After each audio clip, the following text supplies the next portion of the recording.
to our stakeholders meeting, and we'll get started. I'm going to turn it over to Marty, and she can walk us through today's agenda. Marty? Thanks, Eric. Good morning, everyone. I just wanted to mention that we are recording and will be posting this meeting along with the other meetings that have been posted. And we'll try to use the raise hand function the best we can. I'm hoping others at BOI will help me. Sometimes I get carried away with looking at my notes and don't notice the hands up. So let me get to the agenda, and we're hoping there is plenty of time for everyone to speak. So first I wanted to go through just the revisions that were made due to the comments. I appreciate everybody's comments, and hopefully others have had a chance to read all those as well. There were a few clarifications that I wanted to make, and I tried to highlight those in yellow in the Word document that got sent out on the Clear Choice cost share designs. And hopefully we've got that posted as well, or we'll get that up as soon as possible. So let me look quickly. I did change the HSA maximum out of pocket. Thanks for those who picked up on that. It's hard to keep up with all the federal requirements as well as the state requirements. So that was fixed. I've got pediatric dental, just clarifying it's on off exchange plans. And let's see, I think we had in the comments left on exchange in each metal tier. So we can discuss that more. And let me see what else. Did make an adjustment to the plan for some mental health parity that was made in one comment. So I'm hoping that that is fixed as well. So those are just kind of some technical changes due to the comments. We did work in some copay for tier 3 and tier 4, and we can talk about that more. So just to kind of give you an idea, yeah, there were some technical changes. I guess one of the larger topics that I want to bring up and interested in conversation from others is we heard some up there. I'm getting a little bit of an echo. I think that was maybe because the recording started. I don't know. I'll try to speak closer to the mic. Comments about the tiered networks, and we are looking for a way to make those work within the standardized plans. And my thought is that to continue keeping the standardization, that your broad network would have the cost share that's laid out in the standardized plans. And then if tier networks are offered, it would be for a richer cost share. And I acknowledge, you know, that that has to be recognized in the AV calculation, but we're hoping that it still is able to stay within the required range. So I don't know if anyone wanted to speak on how they think that tiering of the network would work within the standardized plans. I'm not sure I can see all the hands up, but if anyone.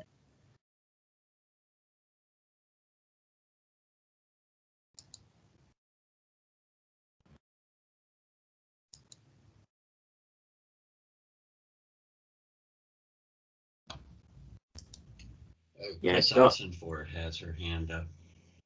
Thanks, Ben. Yeah, I can't see him, so I'm going to need some help. Chris, go ahead. All right. Thanks, Marty. So, you know, we had previously suggested that if Tier 1 met the Clear Choice plan designs, that it should be allowed because that's where our greatest utilization is. So if I'm understanding what you're proposing correctly, then there would be a cost impact by making that a richer plan design than what's allowed under clear choice. And so it would make those plans less viable. So we would renew our suggestion that, you know, if your most favorable tier meets the clear choice, then you should be allowed to offer it as a clear choice.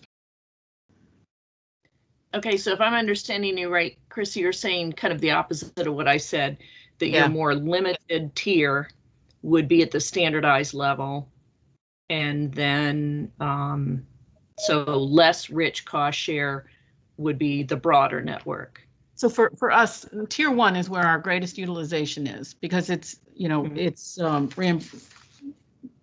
volume driven discount. And I think we put this in our comments. Okay.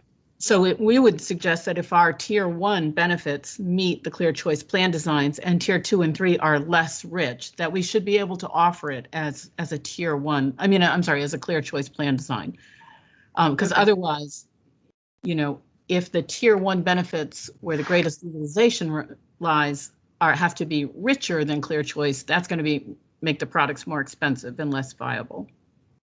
Yeah, I can understand the rationale for that.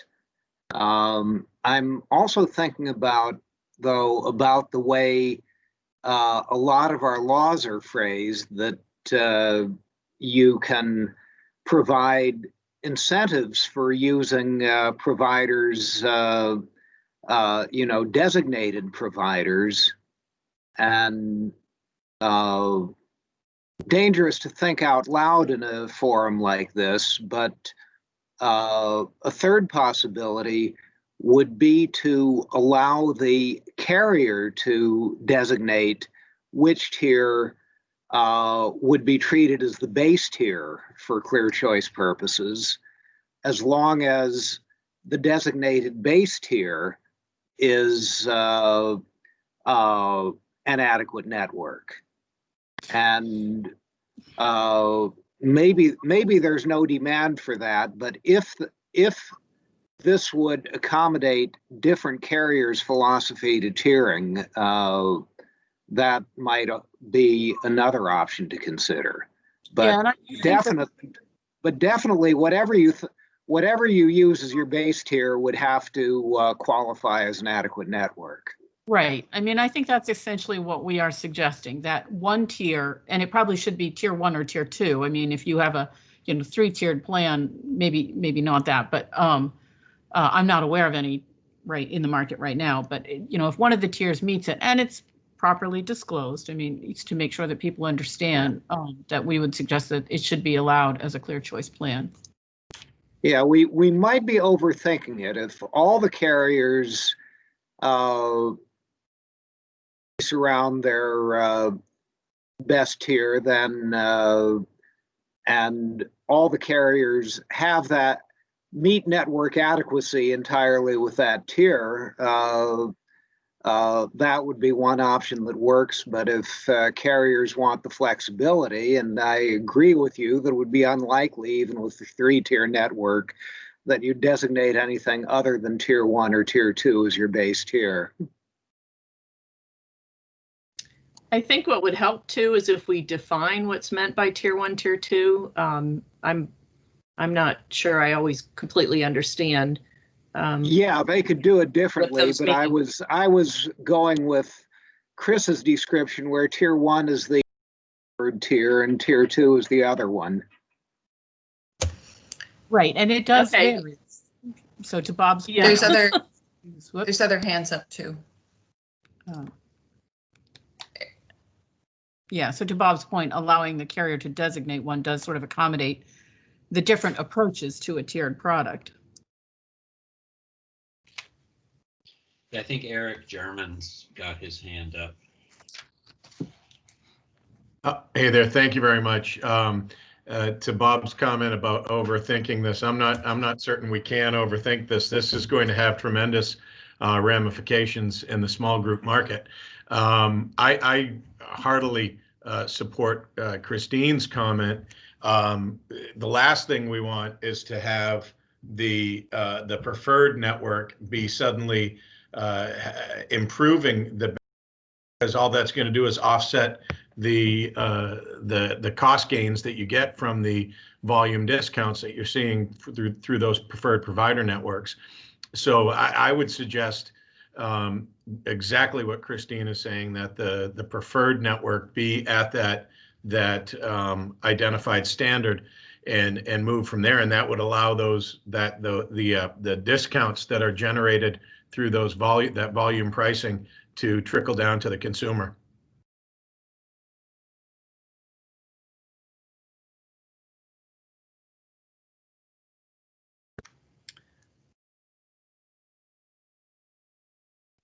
Yeah, again, if my proposal was a solution in search of a problem, we could just do that uniformly. I'm still thinking about the law that allows carriers to provide incentives to use something narrower than your regular network. If there aren't any carriers that look at it that way, we don't need to think about that. Bob, what did you have in mind in terms of incentives? What I had in mind is that we have statutes that say that carriers can provide, I believe the statutory language is, incentives to use designated providers. That would imply a tier that has better cost sharing or some other incentive, that's better for the consumer than your normal tier. But if every carrier that actually uses tiered networks thinks of tier 1 as their normal tier, then we don't need to accommodate that. Yeah, it is how our tiering statute is phrased.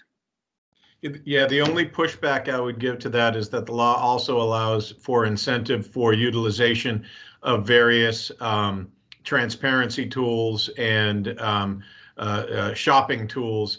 And as a rule in the industry, we see very, very low utilization of those tools. It varies depending on the tool itself, but we see, very low utilization in general in terms of, things like gift cards or money for choosing the low cost MRI facility, those kinds of things. So I think to go to the base benefit is probably the more effective way to generate the greatest cost savings.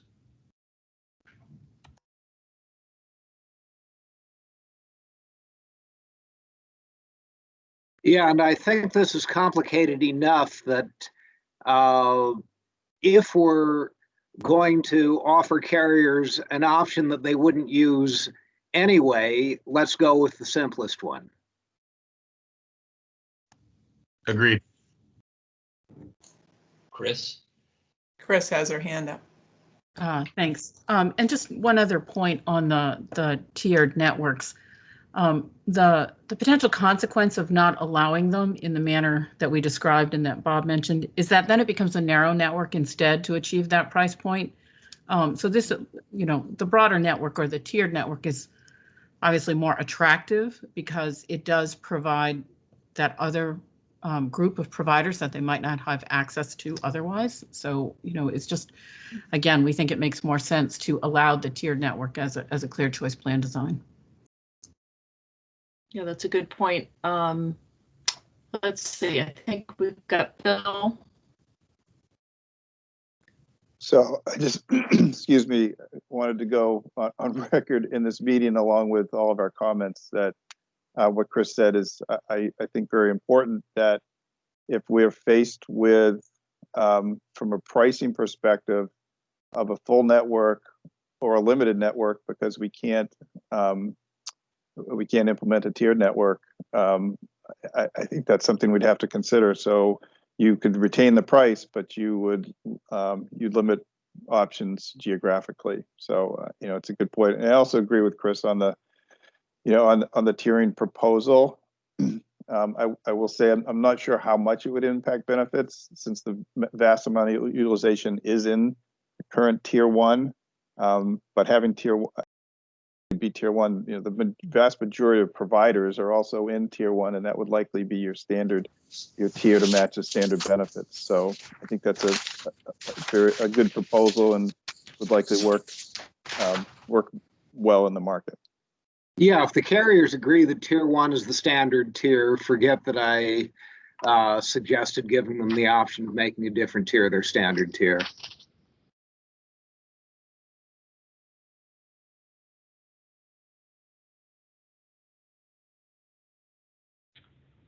Yeah, so I think at this point, we're certainly hearing you, and the concern about premium impact is important. So and I think I meant to check the date, December, does that sound right? We can look it up before the end of the meeting. But lay out in the comments again, how you're best the tiering would work in those standardized plans. I did have one question about geographic. I'm guessing they're necessarily available across the whole state. Is that correct for Anthem and Harvard?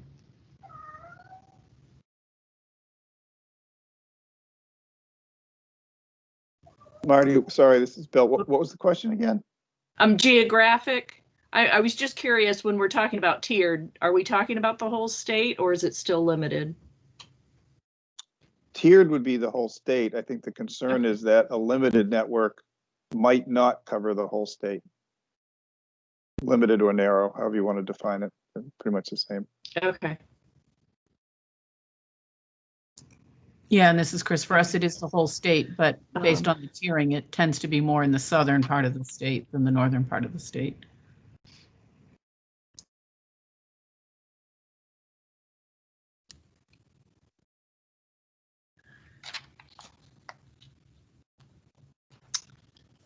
Did anyone have any other comments or suggestions on tiering before we move to the next topic?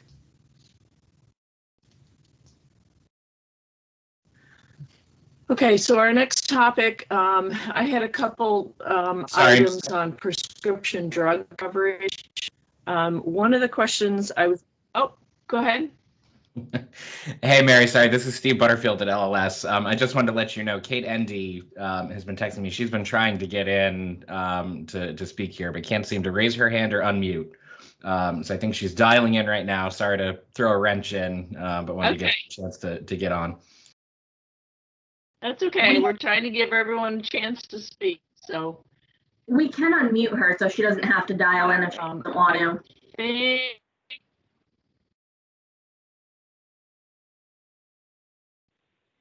All right. If Kate joins us, she can jump in when she gets a chance.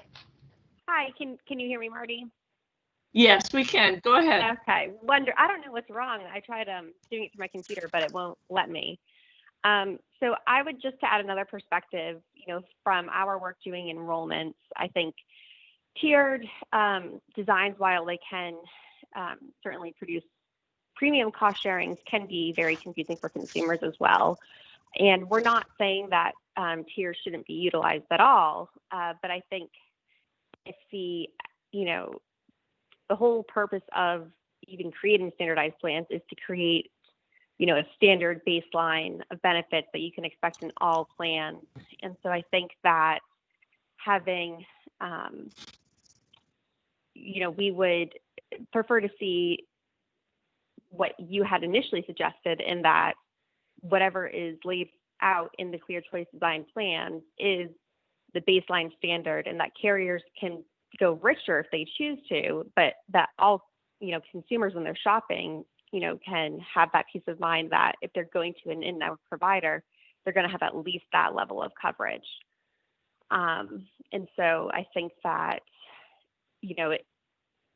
there's already the option to have the 3 alternative plans, and that, the Clear Choice plans weren't designed to be tiered.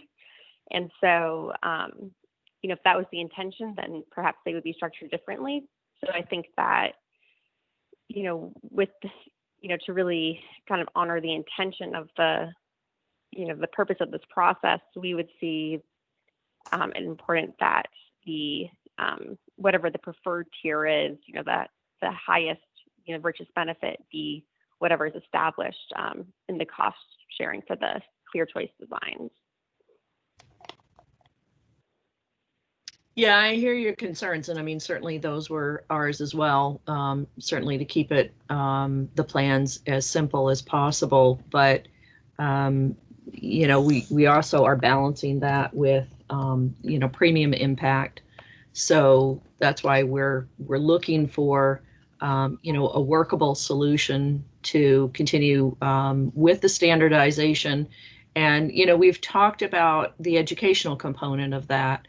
So I'm hoping, with a lot of our initiatives that, have been done recently, to have a lot more outreach and the education component so that people understand what they're getting. Okay, I've got a lot of hands popping up. I think I saw Steve first. Yeah. Sorry, you said mine was first. Yeah, go ahead, Steve. Okay. I appreciate what Kate just said. I would echo that heartily. I think one of the things that I would add is, I'm concerned about a couple of threads that we've heard throughout these meetings. One is, well, this is what people already use the most, so let's keep going with it. I think we've raised the concern before that just because something is common does not mean that it is popular, and it does not mean that it's what people would choose if there were credible and viable and valuable alternatives available. Picking the least worst available option currently is not the same thing as endorsing codifying that in permanence as exactly what we would choose in a perfect world. That's my first concern with saying, oh, well, we see most of our utilization in tier 1, so let's just go ahead and make that the de facto standard. I think the second concern that we would raise is that boy, there's so many cats this morning. This is exciting to watch all of the guests on the video this morning. The second concern that I think we would raise about, well, we see most utilization is in tier 1. I have no doubt that that's true. I question whether or not people with rare conditions, people with specialty conditions, consumers who have, for example, obviously a blood cancer diagnosis, I'm guessing probably exceed the limits of that baseline tier very quickly with the amount of specialist visits and just the volume of visits that they have to endure as part of their treatment and their diagnosis, which, obviously from our perspective, it's really important to make sure that people who need, I think, the most critical and the most specialty care are able to not only access that through a network structure, but understand the network structure, particularly when they're choosing a plan, to understand that they're getting something that is going to provide them value beyond just what they pay in premiums, but the amount of utilization that they're going to have to use with their plan as part of their treatment. And again, I think I obviously we understand the concern about premium impact. However, I worry about the extent to which this conversation becomes dominated by, well, a sliver of the market doesn't receive APTCs and therefore is paying full boat premiums, and we need to preserve at all costs, avoid any premium increase for that subset of the market. If we want to have a conversation about ameliorating the premium impact for people who are unsubsidized, let's have that conversation.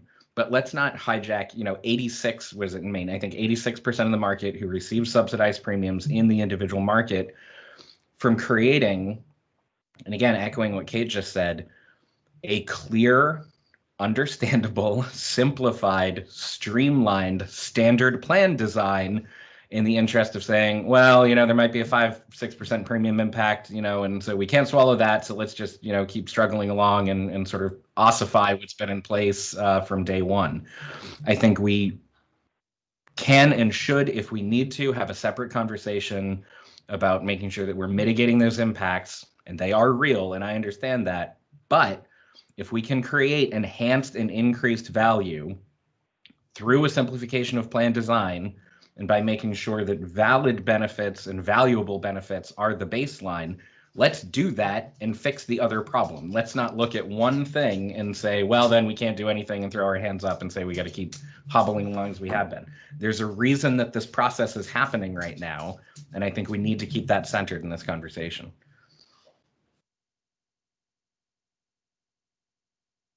Thanks, Steve. I think I saw Bill's hand up next. Hey, thanks, Marty. So I would, the previous speaker, I would remind you that these benefits are for small group and individual. Currently, small groups don't have access to subsidies. So when you talk about 86%, you're talking about the individual market only. So, and I think price is still an important factor, whether you're talking about subsidized members or not. You know, and also the market has been here for some time. You may not be happy with the where the market is, but what most carriers are doing with the benefits and the tiering and what it may be is trying to put affordable products in the market. It's not a perfect market. I'm not going to say it is, and it could benefit from changes, but we receive very few complaints, comments, requests for redoing claims because of people misunderstanding the tiered networks. Tiered and narrow networks have been in the market for 5 to 7 years, and Maine doesn't stand alone in tiered and narrow networks either. So we are at a place, and like I said, it's not a perfect place, but it's where we are from a affordability perspective. And I feel like the Bureau is doing their best to balance the strong desire for simplification versus also a strong desire for affordability.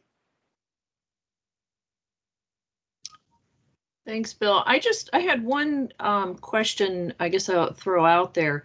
Is there a possibility that all of the standardized plans would not need to be tiered? So could it be that, there might be a silver that's tiered and a silver that's not? Does that still work? And Chris had her hand up too, so maybe I can give her a chance to answer and give her comments. Sure.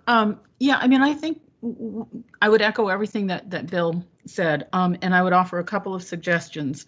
One is, as he mentioned, the tiered networks are primarily in the small group market today, and with the clear choice plan designs, you're trying to meet the needs of both markets. So one suggestion might be to allow them to be offered off exchange only.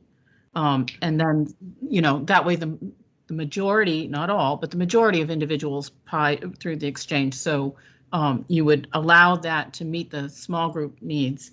And then and as Bob mentioned before, the tier that meets the clear choice plan design has to meet network adequacy, or so that the most providers are available at the clear choice plan design. And then Marty, I forgot your question. I'm sorry. Well, I think you kind of answered that. I was wondering if all the plans had to be tiered. So, I think that's a good suggestion that you make. Haven't thought it through fully, but yeah, that's something that we could consider. And Bill, I see your hand up. Is that for more comments? Yeah, as far as on the markets, I would disagree with Chris there, because there is a fairly large population on tiered networks in our individual market. For us, it's both individual and small group.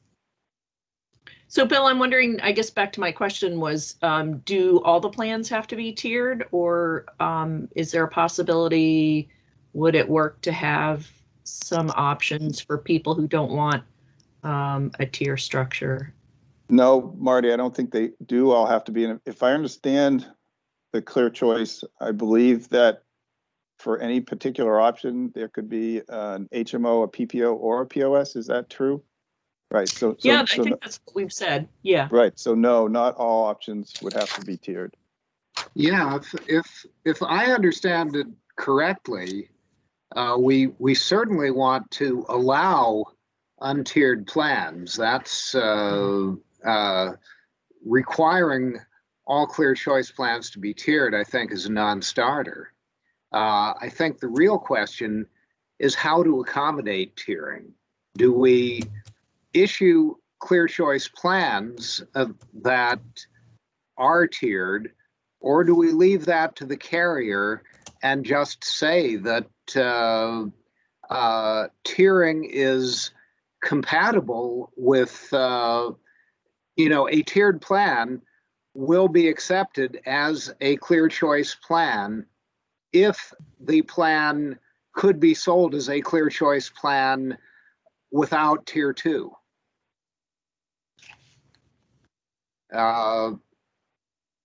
Maybe that wasn't the optimal way to phrase it, but I'm trying to get basically Chris's formulation, that it meets our network adequacy, that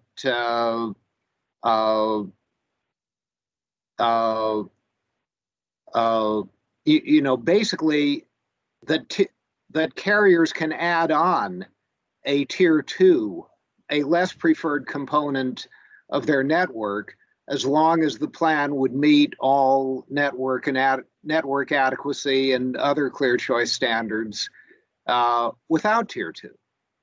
But tier 2 would sort of be treated the same way as POS or out-of-network benefits for purposes of determining whether it conforms to the clear choice design. We don't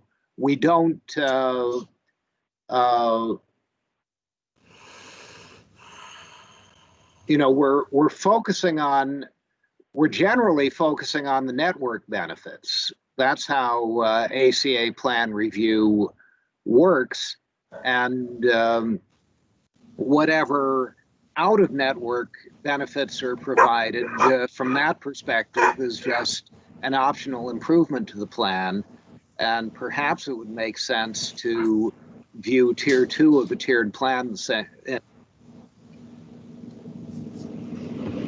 The complication would be that out-of-network benefits, I don't think, go into the AV calculator. That would.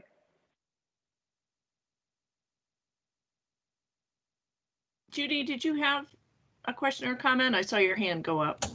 Yeah, if I heard you right, I think what you originally asked was about the possibility of having tiered networks off the exchange versus on, not whether they should all have tiers or not. Does that make sense? Okay. Oh, in other words, saying the question whether tiered networks should only be allowed in off-exchange plans, which as a practical matter would include most or all small group plans.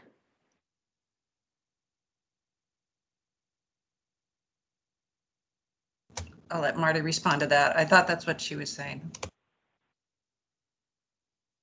Yeah, I think it's all kind of open for discussion. Bill, did you have a comment? Just what Bob was saying, I don't think any of us were ever asking for there to be only tiered options. I think we were just asking for the flexibility to be able to offer tiered options. And I do agree, and if this is helpful to others who aren't in complete alignment with us, if being able to offer full networks and tiered networks and have both, I think that would be, that would be helpful. And I think that would be good. We have both in the market now. Yeah, this is Chris. I would agree. We were suggesting tiered plans as an option, not as the only product available.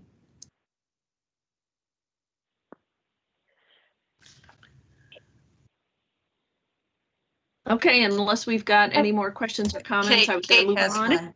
Oh, Yeah, sorry, Kate. I didn't see hand up. I'm still not able to. It won't let me raise my hand. Gotcha. It just says not available. So I apologize for just jumping in. But I guess, if we're looking at that kind of system where basically, as long as whatever the base tier, is, network adequacy, then I would kind of raise the question about how it would work if, you know, in urgent emergent situations, or if specialists are not available in that baseline, you know, tier 1 coverage, would consumers have access to, you know, tier 1 level coverage if, you know, there were no tier 1 level providers that, you know, for their specialist, or if they were, you know, it was an emergency situation and the closest hospital is tier 2. So would they have all the consumer protections involved with, you know, that we provide for making sure consumers don't get, you know, out of network charges for those situations? Would they have that for tier 1?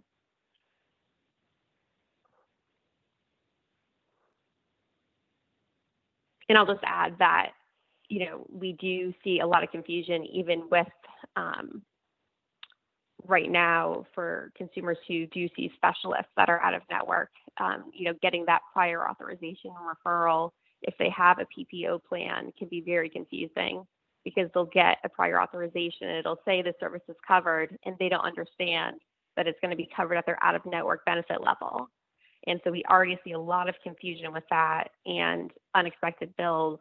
And if we're now going to be doing that, you know, for in-network level coverage, I think there, you know, that would add a whole other element that could be confusing as well.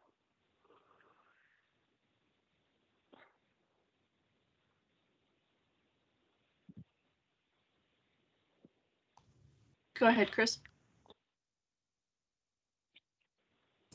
Sorry, I had to get myself off of mute. Yeah, I would say that I understand Kate's concerns, and I would say that they're addressed to some extent, because emergency services aren't tiered. If somebody needs emergency services, you know, then we have to apply the in-network cost shares. And so, and with respect to the second point, you know, if the tier 1, or the tier that meets the clear choice plan design, if it meets network adequacy, if there's a specialist who's not available in that network, then we would have to allow the member to, you know, I think we'd have to allow the member to request permission to go to the, you know, a specialist at tier 1 benefits, because you're not meeting network adequacy for that particular service.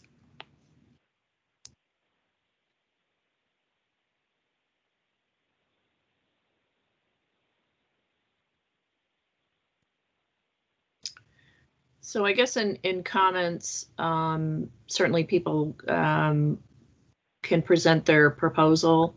I'm hoping that the carriers also, you know, will run an AV, because we are pretty much finishing up, you know, the stakeholder call process. I did look, the dates for comments, it is December 4. And, you know, I am working on drafting the rule, and we going to our rulemaking process fairly soon, you know, after we receive the comments, just in light of our tight time frame. So did anyone else? Kate, did you have another comment? No, we can put everything else in writing, but thanks so much, Marty.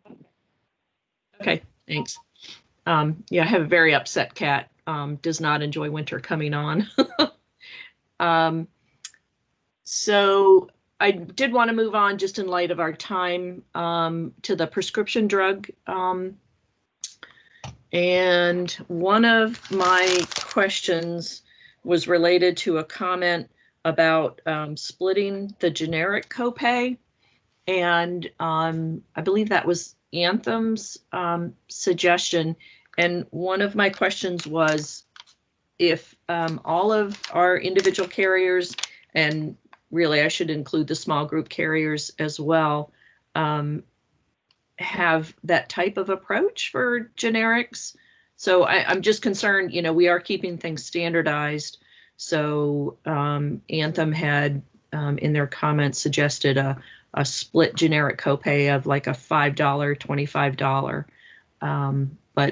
But I'm not sure that that's done. I didn't have a chance to check with the other carriers. So I don't know if anyone from the other carriers has a comment or suggestion on that approach?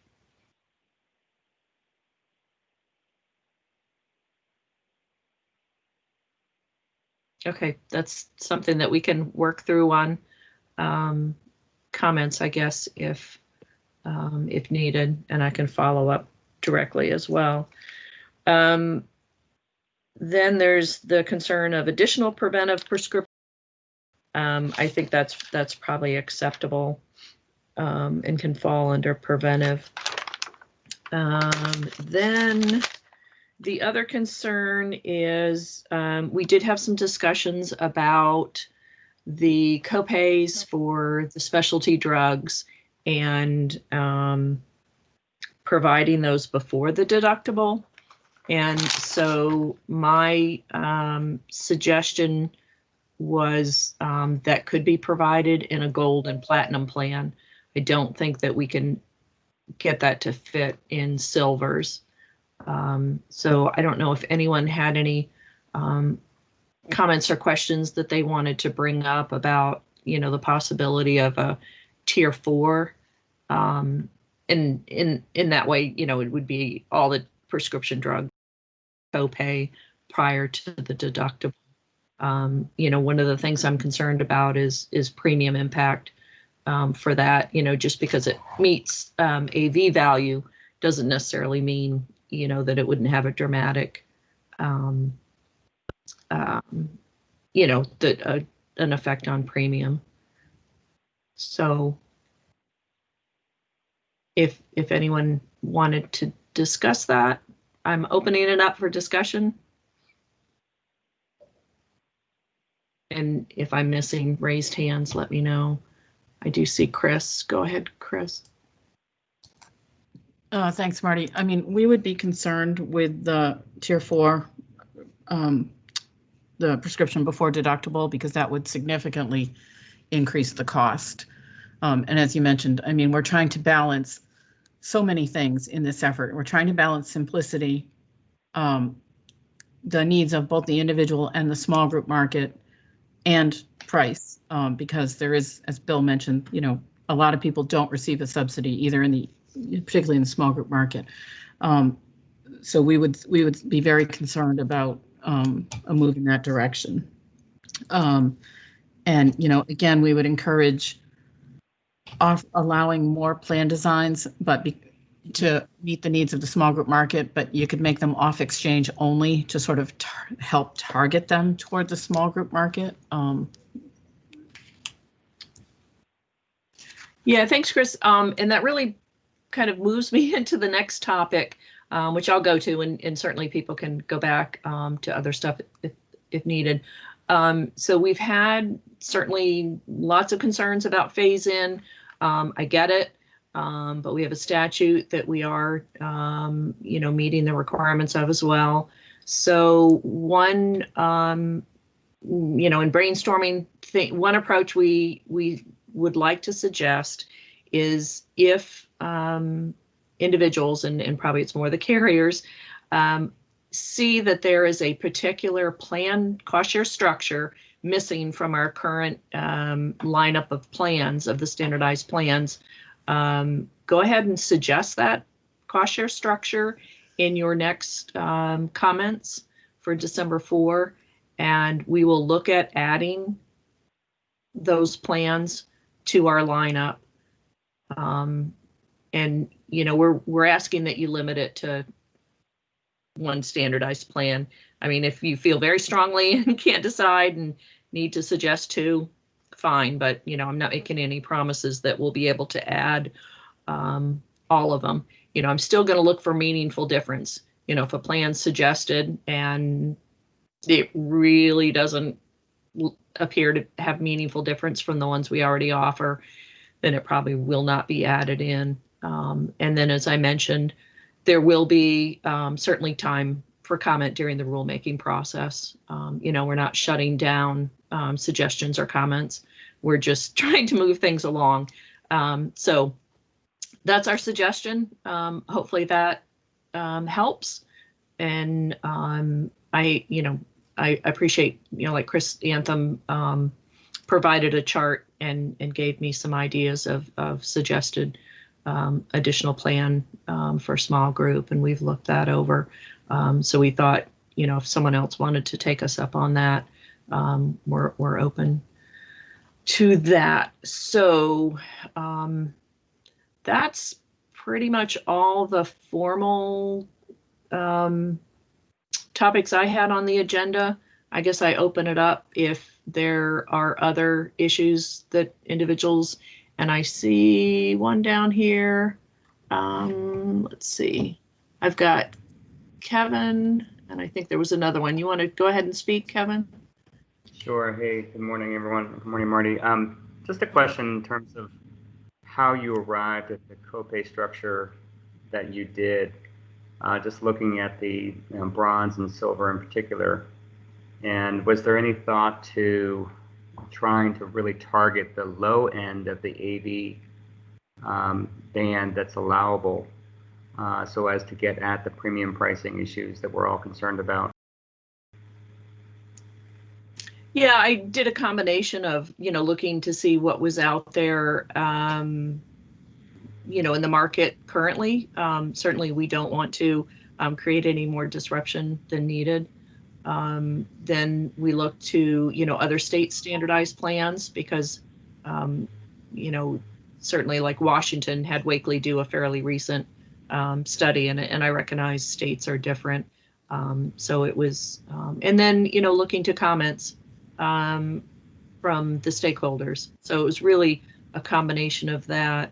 And then talking about AV value, we did look to put a little bit of cushion into the AV because of when we have to recalculate them for the 2022 calculator. 1% was kind of thrown out there as that might be enough cushion for the calculator. And then, there's also the thought that certainly for on-exchange silver, we don't want the AV to be on the lower end. We are pushing for it to be on the higher end. So I don't know if that answers your question or if anyone else has any comments on that. Yeah, it does in a way, although I'd point out the obvious that with alternative plans, it doesn't matter where you put the silver, how high you want the low silver to be in order to somehow believe that you're going to prop up APTC levels, because the alternative plans are going to target the low end. So rather than I'm not approving an alternate plan. I think the issue here isn't simply that I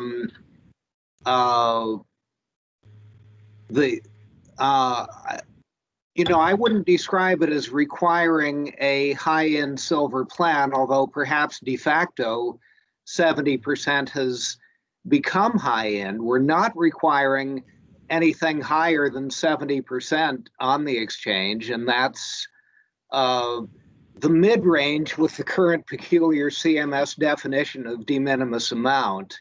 But under the ACA, subsidies are meant to enable people to purchase an affordable plan with a 70% actuarial value.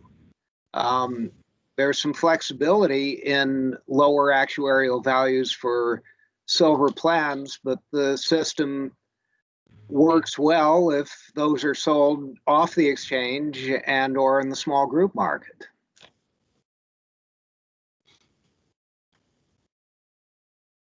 Yeah, maybe we're talking past each other. My point just is the alternative plans are going to necessarily, target the low end of the AV range within silver, and so it's not as if the Clear Choice designs, by setting them at a higher level, will necessarily equate to higher amounts of APTC.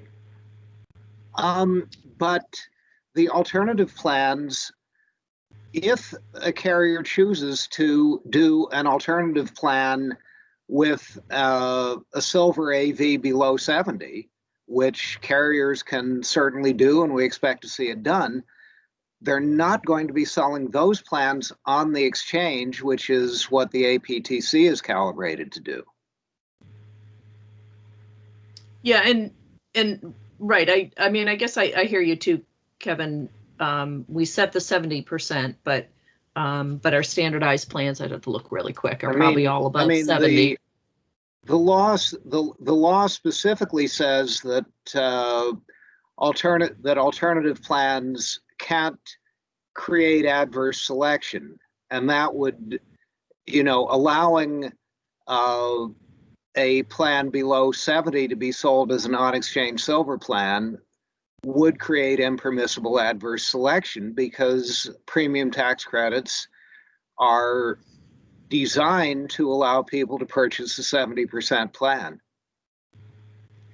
But I guess as an alternate discussion, I am expecting the alternate plans perhaps to target, lower premium points, and perhaps that's, why the alternate plans were allowed.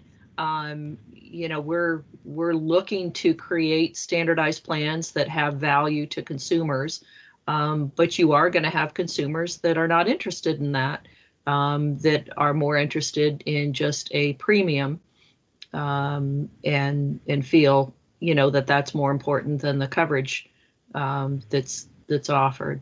So yeah, for however much longer the CSRs continue to be paid by the carrier rather than by the federal government, I think the current litigation may put an end to that, but at least for the next year or two, we're going to see on-exchange silver plans basically be targeted to not just to subsidized enrollees, but to subsidized enrollees who receive the two higher tiers of CSRs. So it is very important, as long as CSRs continue to be unreimbursed, that there's a robust market for off-exchange silver plans. Those we do anticipate to use the full range of options for silver plans.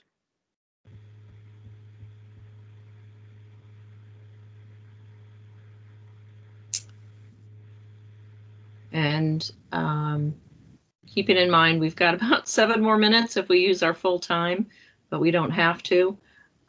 Did anyone else have any questions or comments before we end the call? And like I mentioned, there'll be more time. This isn't the last. We will have our rulemaking process that allows comments and concerns. Chris, did you have?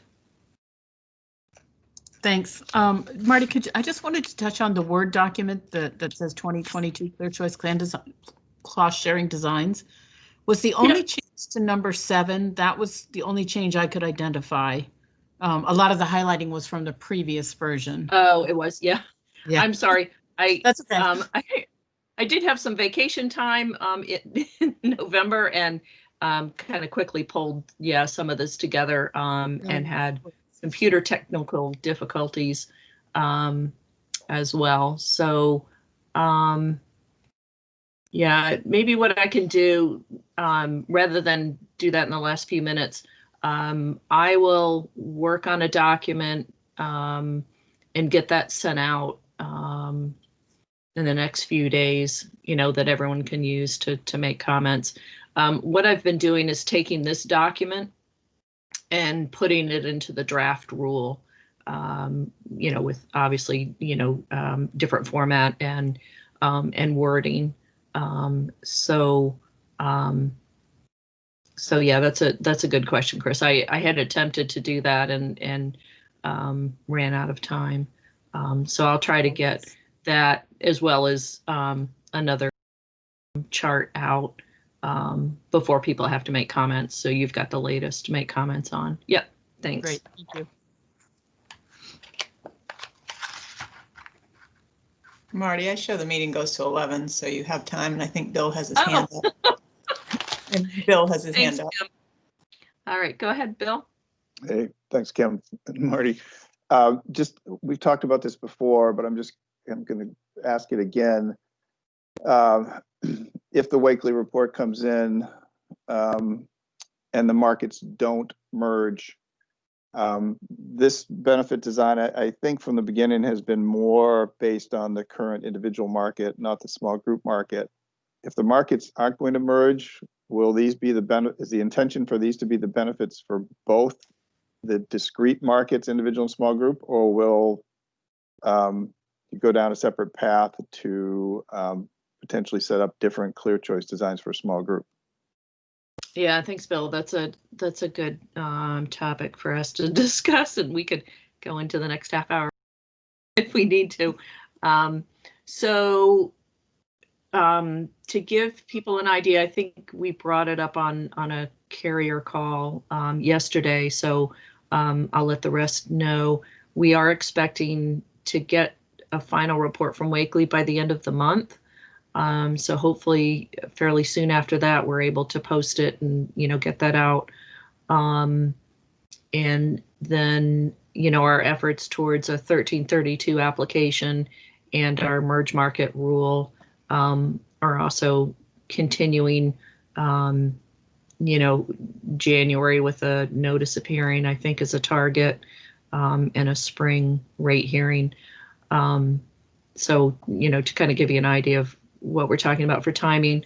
But yeah, so these standardized plans are also on the same track for timing. We anticipate that this structure would be for small group as well. And that's why, we wanted to make a suggestion that carriers in their comments suggest a structure that they feel is missing from this one. I mean, honestly, I'm having a little bit of difficulty with why these cost share structures wouldn't work in small group as well. So yeah, and that's why we've got a stakeholder group approach. So if you can give me some specifics, and Anthem provided some in their comments. There's a chart, that people can reference where they had some suggested small group plans. So I don't know if that completely answers the question, Bill, but yeah, these plans are anticipated to be offered individual and small group. If the markets don't merge, then perhaps there's ability to allow differences between the two offerings within that core structure. I mean, the clear choice plans really don't touch on everything. We're not talking about networks, we're not talking about formularies. So there certainly could be differences between the two if the markets don't merge. I don't know if that helps clear that. Yeah, I think one of the primary things, Marty, is just, and the argument can be made that this makes the market more complicated. But 95% or more of small groups work with brokers, and that's what they do, is to help their customers, their clients. There are just a lot more options in the small group market right now, and going from that many options down to effectively, I think we've said 7 if you take platinum and catastrophic out for the most part. I think that's one of the primary concerns. Yeah, and you've got the 3 alternate plans. But yeah, I recognize that, and I think it was an interesting comment. I think towards the beginning, when a small employer approaches a broker, a carrier, and says, this is more important to me than this, or how can I save on premiums? Let's structure it this way. So yeah, realistically, we're trying to limit. I also think that having 50 choices is very confusing. So we're trying to find a balance there between just way too many. and addressing the needs of the small groups. So rather than have me talk all the time, it looks like there's another hand up, but I can't tell. So go ahead. Yeah, this is Eric from Cross. I'd like to ask a question of Bill, Chris, and Kevin. How many plan designs do you currently offer in the small group market today?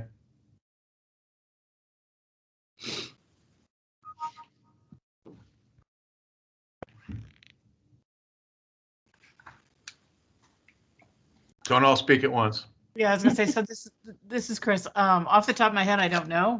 I'm asking. Okay. It's quite a But few. it's a lot more. It's a lot more than 9 or 8. I'll grant you that. And Eric, am I under oath? Do you have me on the stand? No. Okay. You just ballpark it for me if you would. Same thing. Somebody's counting right now, and I mean it does. Suggest that, and I think I said that a couple minutes ago, that it does add to confusion. Yes.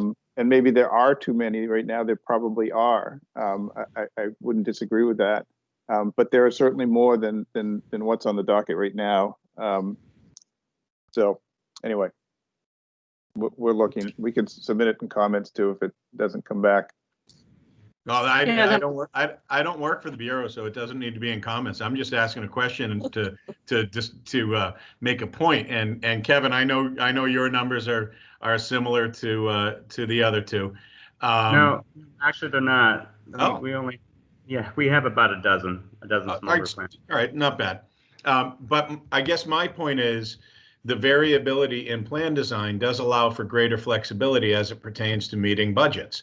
And, when a group is faced with, not only the year over year rate changes, but then also the demographic changes within their group, they can sometimes be facing a 15, 18, 20, 25% increase. And having a greater degree of flexibility within those plan designs to manage the cost for both the employer and the employee is important. And when you strictly reduce those plan designs, as we're talking about here, you limit their ability to make those adjustments.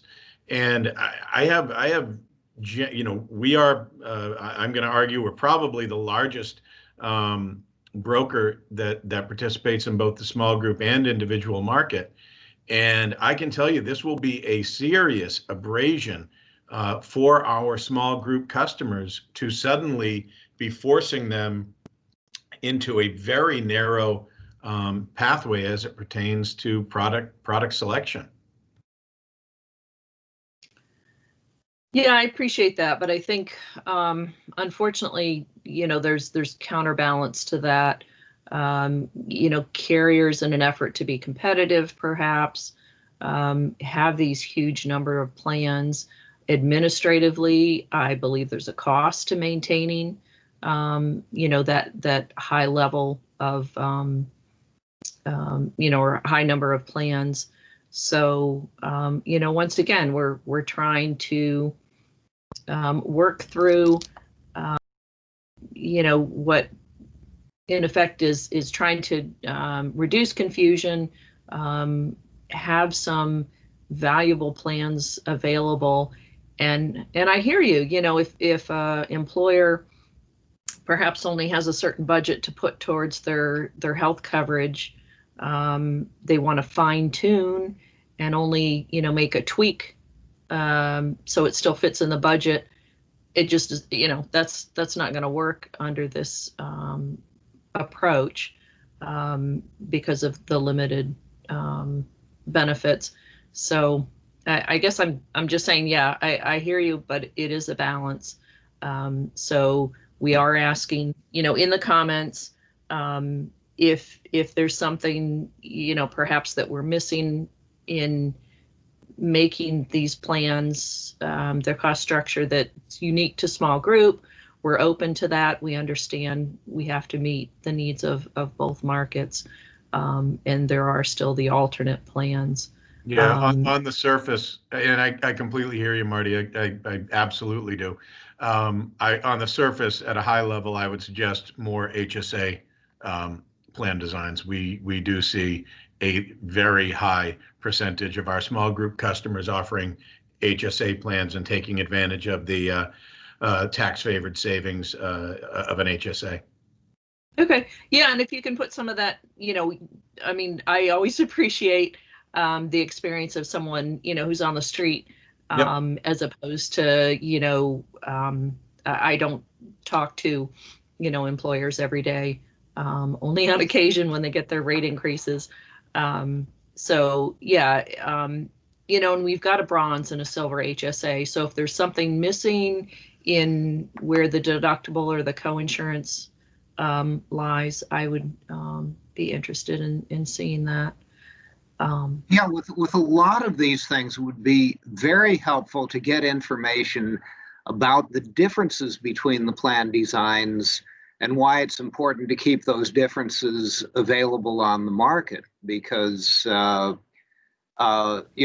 the fact that HSAs are popular doesn't mean we need a lot of different HSA plans. So we need to know what distinguishes them and why, at least at this early stage of standardization, we'd want to make sure that those differences are reflected in Clear Choice.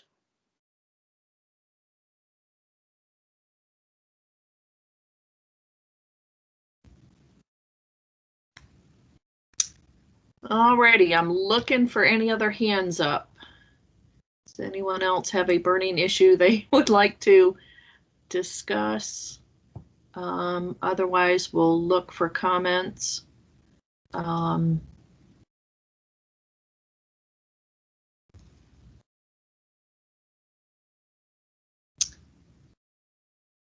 right, not wanting to cut anyone off. I think we've had a good discussion. I appreciate all the input, and I really do look forward to comments. They're very helpful.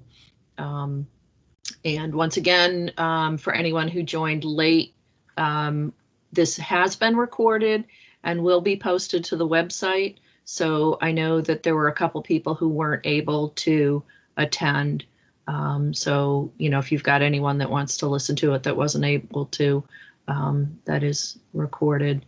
And I will try to get some documents out before the comment period is up, just so that you've got those to include or review for your comments. So anyways, I do not see any hands up. I appreciate it. Everyone have a wonderful Thanksgiving and stay safe and healthy. Thanks, Marty. Thank you, everyone.